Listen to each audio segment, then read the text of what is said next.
Alhamdulillah hari ini kita bersama lebih kurang 5 keluarga lah sebagai nak meraihkan ataupun majlis penyerahan, sebagai nak merasmikan majlis penyerahan, insya-Allah. Alhamdulillah, terima kasih kerana datang. Dan insya-Allah ada pengisian sedikit pada ustazah, dan lepas tu kita akan ada majlis penyerahan lah. InsyaAllah, moga-moga ada manfaat untuk semua lah, okay, insyaAllah. Dan terima kasih kepada penyumbang-penyumbang yang memberikan sedikit bantuan kewangan untuk kita semua lah, dalam kita nak menjaga amanah, menyerahkan kepada mereka yang selayaknya, insyaAllah.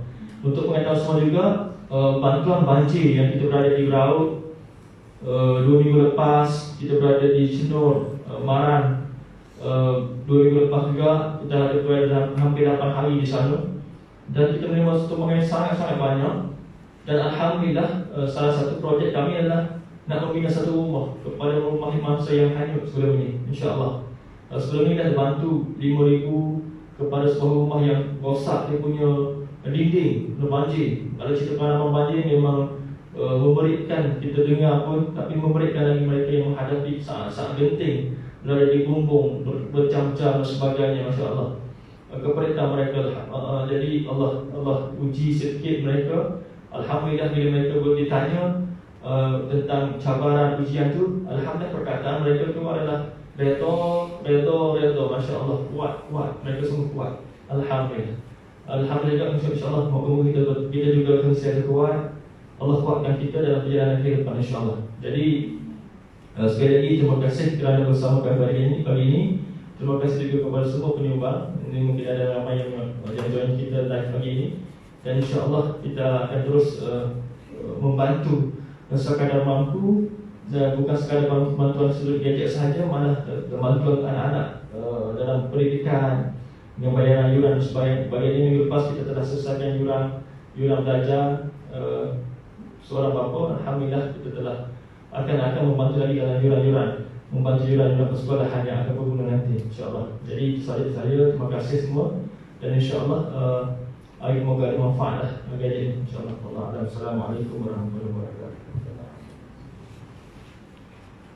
Terima kasih diucapkan kepada pengurusi Sahabat Al-Mukir di atas ucapan sebentar tadi.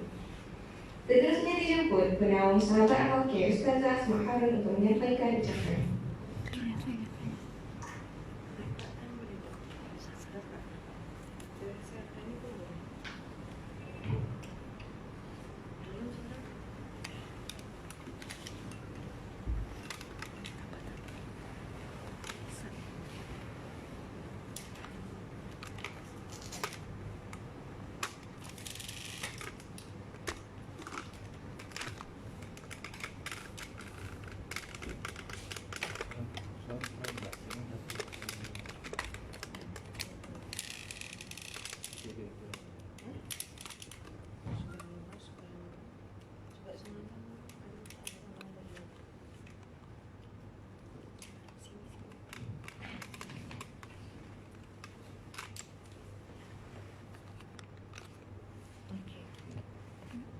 Subhanallah, subhanallah, subhanallah, alhamdulillah, Allahu akbar.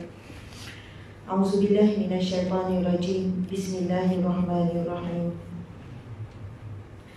Assalamualaikum warahmatullahi wabarakatuh. Alhamdulillah.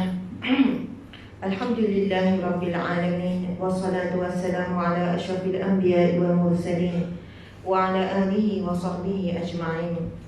Alhamdulillah, subhanallah.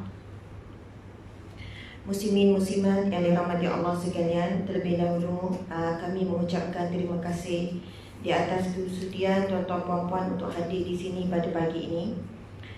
Kemudian terima kasih kepada tim unit kebajikan Sahabat Amal Care, unit kebajikan yang menguruskan NGO Sahabat Amal Care. Seterusnya yang dihormati encik suami, sebelah ni suami saya, Ustaz Tengku Fazli. Seterusnya kepada semua yang hadir live waktu ini, Masya Allah. Alhamdulillah, kita merafakkan syukur kepada Allah Subhanahu Wa Taala. Allah yang Qadir, Allah yang Maha menentukan, Allah yang Muqtadir, yang Maha berkehendak. Di kalangan hamba-hambanya ada Allah uji dari sudut kesusahan hidup. Kadang-kadang bukan tak berusaha, dan memang bukannya tak berusaha. Usaha sana, usaha sini, ikhtiar doa, ikhtiar kerja, buat macam-macam. Tapi tetap Allah takdirkan untuknya diuji dengan kemiskinan, diuji dengan susah. Ada pula manusia yang kita lihat dia diuji dengan kesenangan.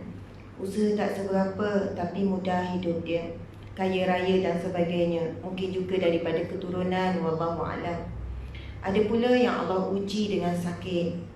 Walaupun jaga dah kesihatan, makanan, sakit Allah bagi. Ada orang tak jaga sangat, duduk tepi-tepi contohnya gelandangan, duduk tepi-tepi jalan, tidur merata-rata, tapi elok, sehat, tak ada sakit apa-apa. Jadi wallahualam, semuanya adalah kurniaan Allah. Hidup senang ataupun susah, sakit ataupun sehat, semua itu adalah jalan-jalan yang berbeza. Jalan-jalan yang berbeza yang Allah tentukan untuk setiap hamba-Nya. Tetapi orang yang beriman, dia menjadikan setiap jalan itu untuk menuju kepada Allah. Ada orang menuju kepada Allah melalui jalan sehat, dia memanfaatkan kesihatan dia. Ada orang menuju ke syurga Allah melalui jalan sakit, lalu sakit itu telah mengampunkan dosa-dosanya. Dan sakit itu telah menjadikan dia umpama seperti Nabi Ayub alaihissalam. Dan mereka-mereka yang sakit lalu sabar, itu jelaslah Nabi sebut dalam hadisnya. Sesungguhnya orang-orang Muslim, orang Islam, orang mukmin yang apabila ditimpa setiap kesusahan, kesempitan, kesedihan, kebimbangan, ketakutan, maksudnya apa jua perasaan berat dalam bentuk ujian, bahkan Nabi sebut walaupun duri yang terkena pada kakinya. Duri ini, duri yang halus, yang kecil. Tak adalah sakit benar kan? Tak adalah sakit sangat. Tapi Nabi sebut semua itu kalau dihadapi dengan sabar, maka Allah akan membersihkannya daripada dosa-dosa. Maksudnya di sini betapa banyak Allah menciptakan ruang untuk hamba-Nya kembali kepada Allah dalam keadaan bersih. Dalam keadaan bersih. Sehingga kan kalau orang beriman itu, orang Muslim itu bimbang. Bimbang ni pasal COVID, kita bimbang kan. Risau, sedih tengok anak belajar tapi tak ada gadget, anak ketinggalan, sedih. Dan orang yang beriman, orang yang Muslim itu menghadapi dengan sabar, dengan redha. Maka setiap yang dia lalui itu diberikan pahala, digugurkan Allah dosa. Masya Allah, Allahu Akbar. Jadi sebenarnya kita tidak tahu siapa yang beruntung sebenarnya. Sebab orang yang beruntung yang sebenar adalah orang yang mulia di sisi Allah. Di kalangan kita saat ini mungkinlah nampak beruntunglah kami ni. Jadi penaungnya, jadi pengerusinya, buat kerja amal sekian-sekian, untunglah. Ustazah ceramah sana sini, untunglah. Itu keuntungan yang diukur oleh pandangan mata manusia. Tapi hakikat keuntungan yang sebenar Allah sebut di dalam Al-Quran. Inna akramakum indallahi atqakum. Yang paling mulia di kalangan kamu adalah orang yang paling takwa kepada Allah. Jika pangkat, kedudukan, harta, nama tidak menjadikan kita orang yang takwa, maka ia bukan mulia, itu hina. Hina. Akan hancur, akan musnah. Ia adalah golongan yang membinasakan diri sendiri dengan nikmat yang Allah bagi. Tapi jika dengan susah, dengan sakit, dengan payah menjadikan takwa Allah, tak jelas ya? Kurang jelas. Ustazah minta tukar kepada Wahyu. Sebenarnya dah ada masalah daripada semalam.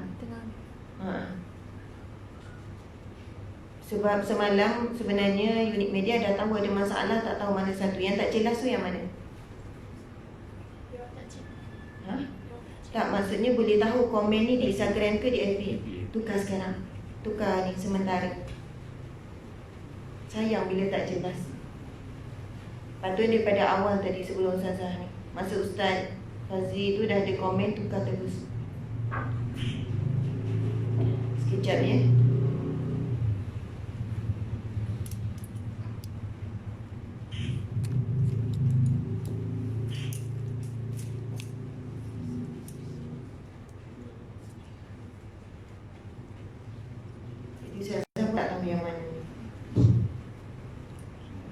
Masih daripada Ustaz Fazli lagi kan? Dia orang cakap tak jelas.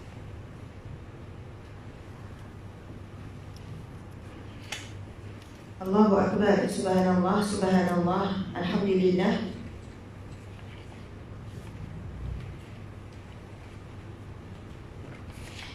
Jadi sekali lagi, mudah-mudahan kalimah itu tadi boleh menguatkan kita dan sesiapa yang sedang menghadapi ujian, kesusahan dan sebagainya. Allah berfirman dalam Al-Quran, Inna akramakum indallahi atqakum. Yang paling mulia di kalangan kamu adalah orang yang paling takwa, orang yang paling beriman, orang yang sabar dengan ujian Allah. Maka jika nikmat-nikmat kelebihan yang ada pada manusia yang kita lihat itu tidak menjadikan dia hamba Allah yang takwa, maka ia bukanlah satu kelebihan, melainkan satu musibah yang berat baginya, yang akan dia tanggung dan dihisap di mahsyar kelak, dan dalam kubur lagi telah disoal siasat. Jadi sebab itu kita mesti berusaha supaya apa yang Allah berikan, jalan cerita hidup kita ni biarlah jalan menuju kepada takwa Allah. Sama ada melalui terhina kita di dunia, susah, sakit, ataupun melalui jalan yang Allah berikan kelebihan dari segi ilmu ataupun dari sudut nama dan sebagainya. Allahu Akbar. Segala-galanya itu datangnya daripada Allah. La haula wala quwata illa billah. Tidak ada daya dan tidak ada kekuatan, kan, melainkan segalanya daripada Allah.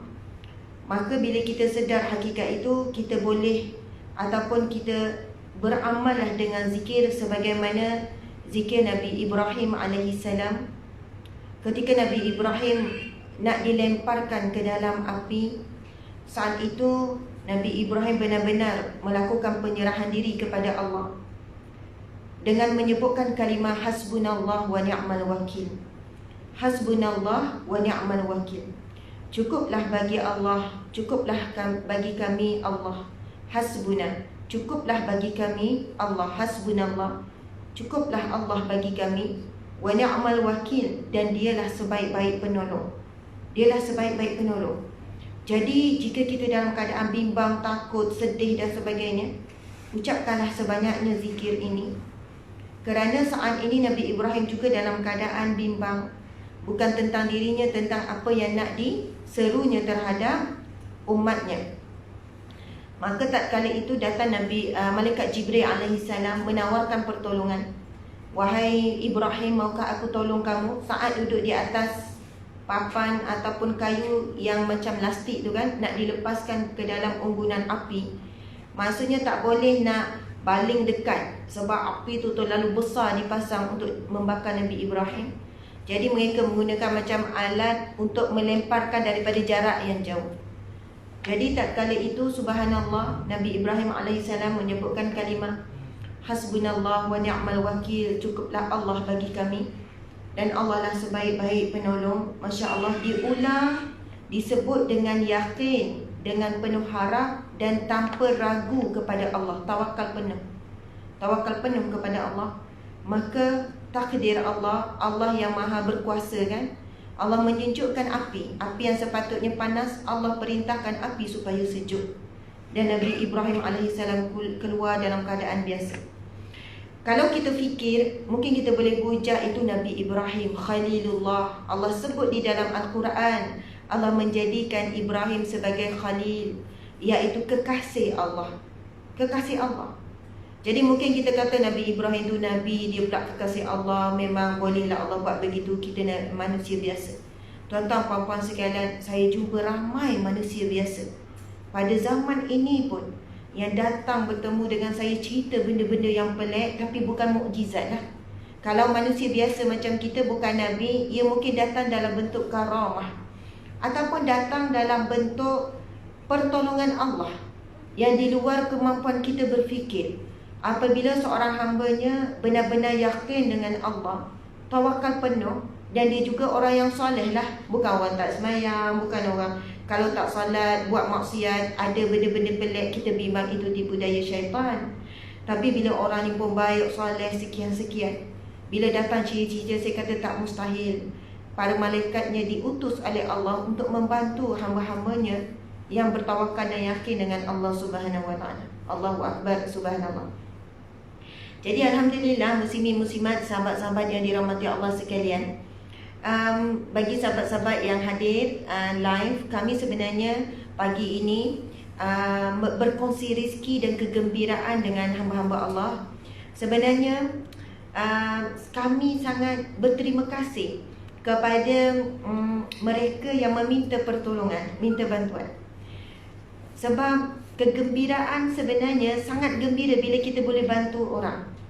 Dan janganlah pula kalian rasa macam malu dan segan sebab dibantu, sebab jadi orang susah dan sebagainya. Kerana pernah Nabi SAW bersabda, hadis yang sahih. Nabi sebut, Nabi berdoa. Ketika ini Nabi berada di kalangan al-fuqara wal masakin. Nabi berdoa, Allahumma ahyini miskinan. Ya Allah, hidupkanlah aku sebagai orang miskin. Wa amitni miskinan. Matikanlah aku dalam keadaan miskin. Wa syurna ma'a miskinan. Dan bangkitlah aku bersama dengan orang miskin. Bila orang-orang miskin di zaman Nabi ini dengar, dia rasa gembira, dia rasa macam bahagia. Sebab Nabi nak jadi macam mereka. Bukan Nabi menghina, jauh sekali lah. Tapi Nabi kata, biarlah ya Allah, aku nak hidup miskin. Kerana ketika Nabi SAW melakukan Isra' dan Mi'raj, kan, ketika Isra' Mi'raj, Isra' tu perjalanan daripada Mekah ke Masjidil Haram. Bukan, Mekah ke Baitul Maqdis. Kan, itu Isra', perjalanan bumi ke bumi. Mi'raj, perjalanan Rasulullah naik ke langit, kemudian ke Sidratul Muntaha, dan Allah memperlihatkan bayangan, gambaran penghuni syurga dan penghuni neraka. Sebab ketika itu belum ada lah penghuni neraka, penghuni syurga di kalangan manusia. Tapi Allah memberikan gambaran. Dan diperlihatkan oleh Allah Subhanahu Wa Taala bahawasanya penghuni syurga itu ramainya di kalangan al-fuqara wal masakin, ad-du'afa, orang yang lemah, orang yang fakir miskin. Dan Rasulullah pulang daripada Isra' Mi'raj, Rasulullah bersabda dengan hadis yang sahih, sesungguhnya sebahagian besar di kalangan ahli syurga itu adalah di kalangan fakir miskin. Dan Rasul menyampaikan berita gembira itu kepada fakir miskin. Masya Allah. Dan bila fakir miskin gembira dengan berita itu, mereka tidak merasakan kemiskinan itu satu perkara yang berat pada saat itu, ataupun perkara yang memalukan. Bahkan mereka melalui dengan sabar dan redha kepada Allah. Tapi dengan syarat fakir miskin yang berusaha dan soleh. Sebab jika disalahgunakan hadis ini, ramai orang yang selesa jadi fakir miskin dalam keadaan mereka malas, tak berusaha, tak cari rezeki, tak ikhtiar. Dia kata tak apalah dia orang miskin, kalau tak miskin nanti tak dapat bantuan. Kedua, tak apalah jadi orang miskin, dapat masuk syurga. Sebab malas adalah satu dosa. Umat Islam mesti berusaha, mesti rajin. Malas adalah akhlakul mazmumah, akhlak yang buruk. Dan Islam mencela orang-orang yang malas. Malas apa pola dicela, satu sifat yang buruk. Jadi kita jumpa dalam tempoh kita sahabat amal care melakukan kerja-kerja amal, kita melihat memang kita jumpa ramai orang yang susah, tetapi mereka yang berusaha, tetapi Allah takdirkan itulah jalan hidup mereka. Jadi subhanallah, Allahu Akbar. Kalau dilihat atas dunia sekarang, zaman, bukan nak sebut dunia ni lah, nampak seperti orang yang diberikan Allah kelebihan rezeki bantu orang susah di dunia. Tetapi di akhirat, orang susah akan bantu orang yang senang di dunia. Hakikatnya kita sebenarnya Allah takdirkan untuk tolong menolong. Tolong menolong di dunia, tolong menolong di akhirat. Subhanallah. Faham maksud saya kan? Dan sebenarnya orang yang senang, orang yang kaya diberi kelebihan rezeki, sangat memerlukan orang-orang yang susah. Sebab di dunia kalau kita susah, kita ada jalan-jalan yang lain lagi lah nak minta tolong. Tapi di akhirat, kalau kita susah di akhirat kerana kemurkaan Allah lah, susah di akhirat kerana kemurkaan Allah, tak ada siapa boleh tolong. Sebab itu hakikat sebenarnya orang yang senang, orang yang diberi kelebihan rezeki sangat memerlukan orang-orang yang susah. Dan kalau kita faham konsep ni, kita akan cari-cari dan takkan membiarkan setiap hari berlalu tanpa kita menghulurkan pertolongan. Subhanallah. Dan insya-Allah saya baca beberapa hadis Nabi SAW. tentang betapa besarnya kecintaan Allah kepada orang yang membantu orang yang susah. Masya Allah. Jadi sebenarnya ini sunnatullah, dan tidak akan berlaku situasi tidak ada orang susah, semua orang senang, semua orang kaya. Tidak. Memang ketentuan dan sunnatullah. Allah mencipta di kalangan hambanya, mentakdirkan di kalangan hambanya ada orang yang senang lalu dermawan, orang yang susah lalu dibantu. Masya Allah. Okey, jadi saya memang tak suka ayat-ayat orang yang sebut dah dia tak berusaha, kalau dia berusaha mesti dia tak susah, dah dia malas. Ini golongan yang tidak turun ke bawah, yang tidak melihat hakikat kehidupan yang dilalui oleh mereka yang susah tetapi berusaha. Jadi subhanallah, Rasulullah tidak pernah mengherdik. Sedangkan di dalam Al-Quran Allah berfirman, wa ammas sa'ila fala tanhar, kepada orang yang meminta-minta kamu jangan herdik. Subhanallah. Dan Nabi minta kita menyantuni sebaik mungkin, kerana insya-Allah orang yang susah itu akan bantu di akhirat kelak, menjadi saksi di hadapan Allah. Walaupun siapa yang menyumbang melalui online, kita tak tahu, penerima pun tak tahu. Tapi Allah Maha mengetahui, Allah mencatat segalanya. Allah yang hasib, yang Maha menghisab.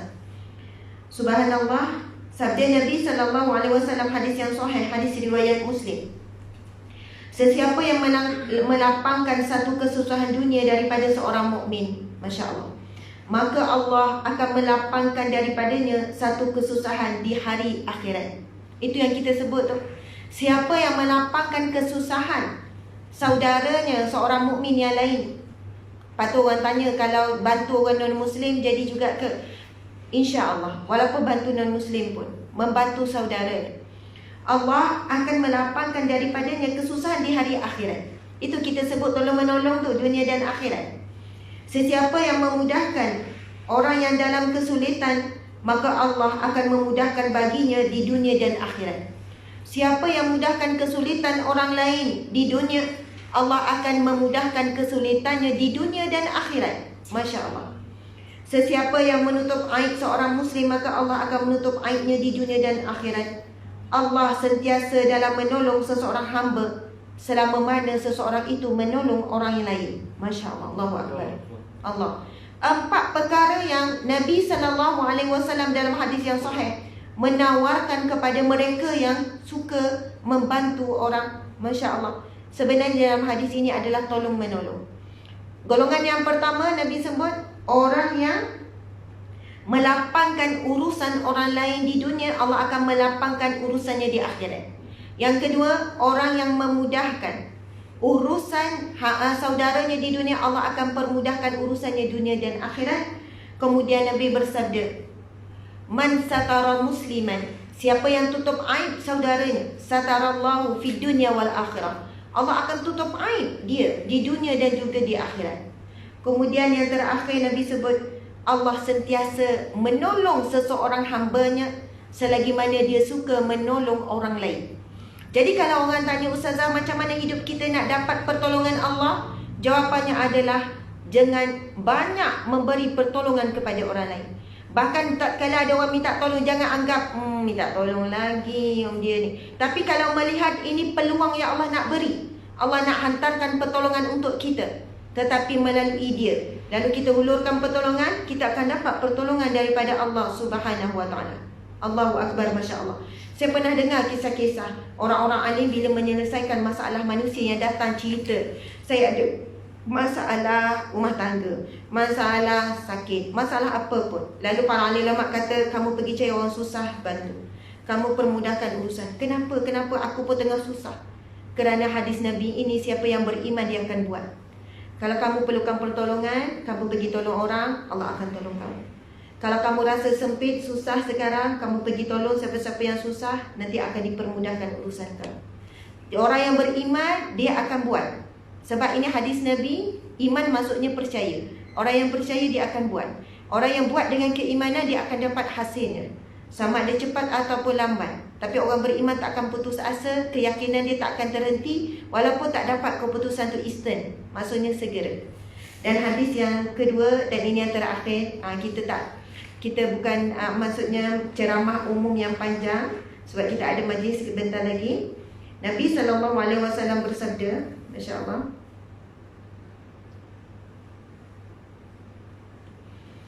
orang yang paling disukai Allah ialah orang yang paling bermanfaat kepada manusia. Khairun nas anfa'ul nas. Orang yang paling baik adalah orang yang paling bermanfaat kepada manusia. Amalan yang paling disukai oleh Allah ialah kegembiraan yang engkau hadirkan buat seorang Muslim.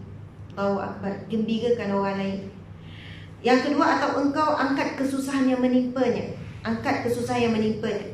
Atau engkau lansaikan hutangnya. Masya Allah, melansaikan. Tahu ada orang susah, berhutang sana sini. Kita pun tahu dia berhutang sebab dia perlu, bukan dia mahu, kan? Lalu kita lansaikan hutangnya. Atau engkau lansaikan hutangnya. Atau engkau hilangkan kelaparannya. Subhanallah. Dengan, lepas tu Nabi sebut, sesungguhnya aku berjalan bersama saudaraku untuk satu urusannya. Nabi sebut sesungguhnya aku berjalan untuk menyelesaikan urusan ataupun memudahkan urusan saudaraku. Lebih aku suka daripada beriktikaf di masjid ini selama sebulan. Masya Allah. Hadis riwayat Tabrani. Tuan-tuan, puan-puan, sahabat-sahabat live sekalian, Nabi sebut di hujung tu, Nabi kata sesungguhnya amalan yang sangat dicintai oleh Allah adalah seseorang saudara memberi kegembiraan kepada saudaranya, dan seseorang itu meringankan beban saudaranya. Kemudian di hujung hadis itu Nabi sebut sesungguhnya aku menempuh perjalanan untuk memenuhi keperluan saudaraku. Kan, tempuh perjalanan ataupun ikhtiar sesuatu lebih aku cintai daripada iktikaf selama sebulan di masjid ini. Tuan-tuan, puan-puan sekalian, bila Nabi sebut iktikaf, di sana ada hadis Nabi yang lain. Nabi sebut, ini hadis yang sahih tentang iktikaf.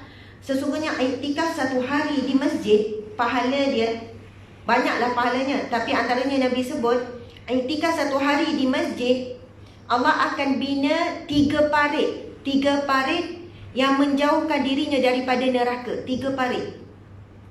Lalu Nabi menyambung lagi hadis tu. Kalau kita bayangkan 3 parit, tuan-tuan puan-puan, 3 parit ni anak kecil ya, boleh langkah kan. Tetapi Nabi bagi gambaran, setiap satu parit itu, jarak dia, besar parit itu, daripada timur ke barat. Maksudnya hujung bumi ke hujung bumi. Subhanallah. Tak ada manusia yang boleh keliling tu, boleh nak tempuh betul-betul jalan tu, tak. Satu parit. Bayangkan iktikaf satu hari, betapa besarnya jaraknya dengan neraka. 3 parit. Maksud 3 kali jarak timur dan barat. Hujung bumi ke hujung bumi. Namun Nabi SAW sebut memenuhi hajat keperluan saudaranya, berjalan bersama dengan saudaranya memenuhi keperluan, lebih aku cintai daripada iktikaf selama sebulan. Allahu Akbar. Nak gambarkan betapa banyaknya pahala, supaya hadis ini dan hadis yang kita baca sebelum-sebelum ini memberi motivasi kepada kita nak bekerja keras, cari rezeki, nak bantu seramai orang mungkin, sebab kita nak menjadi golongan-golongan yang disebut dalam hadis Nabi ini. Subhanallah. Jadi tuan-tuan puan-puan sekalian, sebenarnya Ustazah ada dalam majlis apa? Yang ramai hadir ni kan. Alhamdulillah, pada 22 Januari kita telah membuka permohonan untuk bantuan gadget bagi proses pembelajaran anak-anak. Di bawah Sahabat Amal Care, kita ada tabung pendidikan, tabung pelajaran, yang mana seperti Ustaz Fazli tadi sebut, kita bantu bayar yuran orang-orang yang susah, bukan sekolah rendah je, ada yang sekolah menengah, ada di peringkat pengajian pondok, ada di universiti. Yang mohon bantuan itu ini, ada mohon laptop, anak belajar universiti tak mampu sekian-sekian, ada yang mohon macam-macam lah bantuan. Jadi melalui tabung pendidikan ini adalah di bawah asnaf fisabilillah, orang yang susah dalam bentuk untuk belajar. Dan apa yang kita buat bagi bantuan belajar ini, dan kita pilih di kalangan asnaf ini juga termasuk dalam fisabilillah, bantu dalam belajar menuntut ilmu. Subhanallah. Jadi pada 20 Januari kita buka, dan kita terima lebih kurang dalam 20,000 permohonan, lebih daripada 20,000 permohonan yang masuk tanpa henti. Masya Allah. Kemudian kita tapis, kita call, lepas tu kita minta bukti-bukti. Dapatlah yang kritikal, yang perlu sangat, lebih kurang dalam 3,000 lebih. Sebenarnya ramailah, tapi kita shortlist dalam 3,000 lebih. Kalau 3,000 lebih ni, paling kurang kalau kita nak bagi dalam 1 juta lah. 1 juta tak kurang. Kalau nak bagi betul-betul kepada 3,000 lebih, 1 juta tak kurang. Tapi dalam keadaan keuangan daripada NGO kita tak mampu nak memenuhi 3,000 lebih tu, tak mampu. Jadi kita shortlist lagi, lebih kurang dalam 300 ke 500 orang, itu pun belanja dalam RM200,000. Jadi Alhamdulillah ramai yang menyumbang melalui dana sahabat Amal Care ni. Jadi kita masih lagi buka peluang kepada sahabat-sahabat, kepada siapa yang ingin wakaf. Ni tuan-tuan puan-puan sekalian, wakaf telefon, gadget untuk bantuan sesi pembelajaran. Kenapa saya sebut wakaf? Sebab sumbangan tuan-tuan puan akan ditukar kepada barang ia jadi wakaf selama mana anak ni guna. Ada pula yang risau, Ustazah kalau wakaf bangunan tahan lama sikit, Ustazah mungkin sampai kiamat lah pahala mengalir. Tapi kalau wakaf telefon ada orang rasa macam kan rosak, jatuh, lepas tu dia tanya pula kan budak tu buat main game ke apa. Kita jangan fikirlah macam mana dia orang akan guna. Allah akan nilai dari sudut niat kita. Dia kalau telefon ni rosak pun tuan-tuan puan-puan, anak ni dah guna telefon ni untuk ilmu, subhanallah, dan ilmu itu dimanfaatkan oleh anak ni, insya-Allah selama mana ilmu itu digunakan, dimanfaatkan. Dan kita tak tahu anak ni besok-besok jadi apa, kok jadilah pendakwah dan sebagainya, pahala mengalir kepada kita. Anak itu dia dapat belajar asbab kita infak, subhanallah, ilmu yang dia dapat dan dia amalkan itu bukan sekadar melalui telefon ni saja pahala tersekat di situ, telefon rosak pahala berhenti, tidak. InsyaAllah dengan melalui ilmu yang mereka dapat itu, Masya Allah, pahala juga ada bahagian untuk kita. Jadi Allah yang hasib, yang maha menghisap, hisap Allah ini sangat halus. Maka kita tak perlu fikirlah bagaimana kita akan dapat ruang pahala daripada wakaf ni. Jadi kita masih lagi membuka peluang tuan-tuan puan-puan untuk wakaf ataupun infak, dana pendidikan untuk kita beri seramai mungkin. Jumlah berapa tak kisah. Ustazah telefon tu satu berapa, ini kita dapat dalam 350 lebih kan. Jadi tak bagi dalam jumlah tu pun tak apa. Bagilah RM5, RM10, tak ada masalah. Kan, batu bata yang membina satu bangunan masjid tu, kita tak mampu nak bina satu masjid, nak kejar kelebihan. Yang mana Nabi sebut orang yang membina rumah Allah akan dibina istana di syurga. Kita hanya mampu menyumbang untuk satu bata. InsyaAllah mudah-mudahan Allah terima, Allah tahu kemampuan kita. Jadi tuan-tuan puan-puan sekalian, hari ini kita ada pilih beberapa keluarga. Sebab ini keluarga daripada Negeri Sembilan, jadi kita pilih, nanti kita terus bagi. Kemudian lepas ini kami akan bergerak ke Selangor. Kita akan jumpa beberapa keluarga yang ada anak 13 orang. Masya Allah. Ada anak 13 orang. 13 ke 14? 14. Ada keluarga ni anak 14 orang. Lebih kurang 8 orang anak dia sekolah. Ada satu telefon je. Bayangkan. Lepas tu si ayah pula kerja mengajar. Bila pandemik ni tak ada pendapatan. Masya Allah. Jadi ada wakil kita pergi ziarah, keadaan yang sangat dhaif, sangat kesian. Saya tak boleh bayang macam mana mereka makan apa semua. Jadi lepas ni kita akan pergi ke Selangor. Saya nak jumpa keluarga ni, tengok apa lagi yang boleh bantu. 14 orang, bayangkan. Lepas tu macam-macam lagi. Ada duduk di rumah flat di KL kan, baru habis pantang, jaga anak, ditinggalkan suami, sakit apa semua, anak belajar. Macam-macam cerita yang sampai. Jadi hari ini adalah hari Isnin ni, saya sendiri kosongkan, tak ada ceramah. Orang nak minta jemputan ceramah Isnin memang kita tolak. Adalah hari untuk saya sendiri turun jumpa. Ramai yang list kita nak pergi ziarah, kita jaga SOP semua. Masya Allah. Jadi macam-macam kisah lah yang sangat sedih dan mendukacitakan. Kita akan pergi bantu. Mungkin ada keluarga kalau anak ramai macam tu, mungkin kita bagi 3-4. Jadi tuan-tuan puan-puan boleh alihkan sikit, tengok ni, pusing sikit. Alhamdulillah, dalam keadaan kesukaran, tak awak pusing ni je. Nak nampakkan gadget ni je. Dalam keadaan kesukaran ni, nak dapat stok. Kami usaha macam-macam, cari dengan pembekal, cari kilang, cari sekian-sekian. Sebab permintaan sangat tinggi. Dengan harga yang mampu kita beli, tak apa, biar bawah tu. Kita dah dapat lebih kurang dalam 150 stok. Kita akan agihkan habis hari ini 150 stok. Dan beberapa hari lagi akan masuk pula stok yang baru. Jadi kepada siapa yang mohon, tolong bersabar. InsyaAllah kita akan buat secepat mungkin permohonan itu. Jadi Alhamdulillah, ini dalam 150, ada yang post, ada yang kita bagi by hand. Saya sendiri nanti kejap lagi kita akan tunggu tu bagi mana yang by hand. Sebenarnya bukanlah sebab apa Ustazah nak bagi by hand, Sebab bila kita turun, kita akan bukan bagi telefon saja, ada bantuan-bantuan yang lain yang hadir dekat sini pun. Dan kita ada dana perubatan. Tuan-tuan puan-puan sekalian, orang yang sakit boleh mohon, bahkan ada yang dana perubatan ni sampai 5,000 sampai 10,000. Apa yang dia perlu kita bantu sampai dia sihat. Lagi-lagi kalau dia seorang ayah, seorang bapa, seorang nak bekerja dan sebagainya, kita bagi dana sampai dia sihat. Masya Allah. Ini juga daripada hasil infak orang ramai. Okey, jadi alhamdulillah, pelbagailah permohonan asnaf, ibu tunggal, fakir miskin, OKU dan sebagainya. Masya Allah.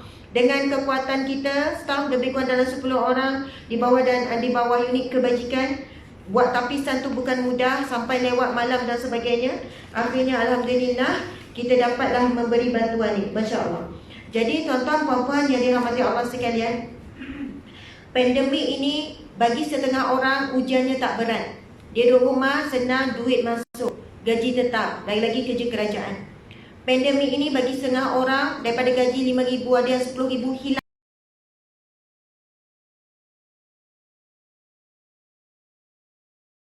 Yang utang rumah, hutang kita tak mampu bayar. Saya jumpa ramai yang macam ni. Pandemik ini bagi setengah orang yang sedia susah, semakin susah. Dulu kais pagi makan pagi, sekarang kais pagi tak dapat makan pagi. Kais petang tak dapat makan petang. Kami jumpa masuk permohonan kepada kami yang bertahan lapar 3 hari dengan air manis saja.